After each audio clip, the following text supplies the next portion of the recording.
For the fourth time in a row, Bob Yuhas has hosted a reunion in his historical home on 12th Street in Albuquerque. It was attended primarily by former Sandia Draftsmen, although friends of Bob's participated as well.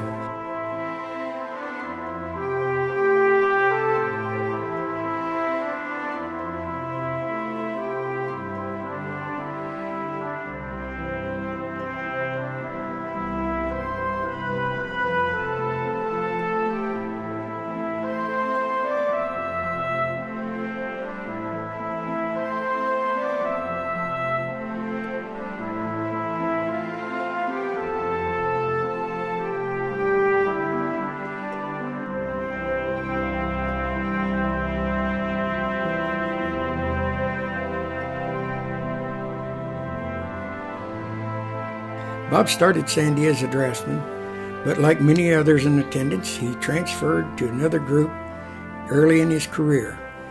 At Sandia, Bob was best known for teaming up with his good friend Dale Roof as the engineering procedure instructors. Even in the early years of their retirement, Bob and Dale continued to teach engineering procedures in the nuclear weapons complex, primarily at Los Alamos National Labs.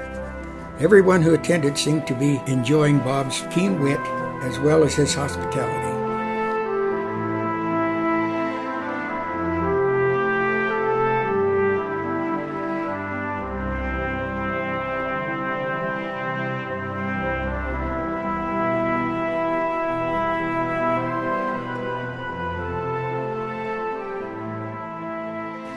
In honor of the occasion, Bob treated the group to a stealth plane flyover.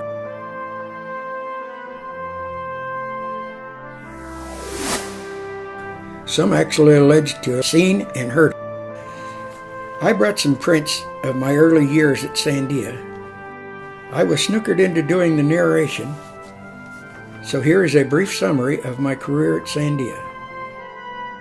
This starts out just about the time I began Sandia Labs and into the military, and been in an engineer school as an instructor for a while, and then had to get out of the Air Force in order to stay in the Army, which was probably not much of a problem. But we got 4 draftsmen, went to the engineer school. I stayed as an instructor. These other guys all left and had a little vacation up in Alaska.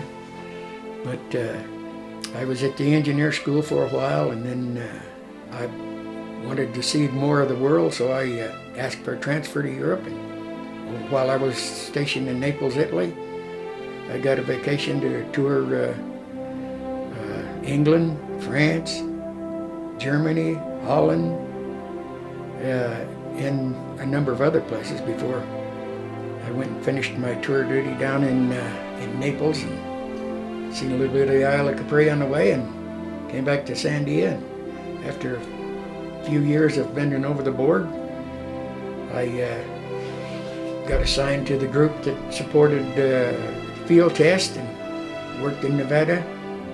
Ended up staying in Nevada until I came back to Sandia for a while before retiring at my party in 1985 with a bunch of the draftsmen see me leaving. Shortly after I retired, my wife and I were both rock hunters and things like that, and my wife Lee stumbled on a bunch of dinosaur bones. So shortly after that, we were recruited by the Museum of Natural History and spent 5 years working down there trying to glue these things together before I was able to venture off onto my other hobbies like woodworking, coin collecting saws, which I have better than 100 of. One little saw that I've got from Don Glovna cost me more than any of the others, but it's a beautiful little saw, and I'm glad I got it. Now I also make some dioramas, which keeps me inside during the winter, and where I get a little car and put them in a little garage, and I make a bunch of tools and try to make it look like it was a real thing. A good friend of ours passed away recently, Red Allen, and we're always glad to see him at the reunions, and he'll surely be missed by most everybody there.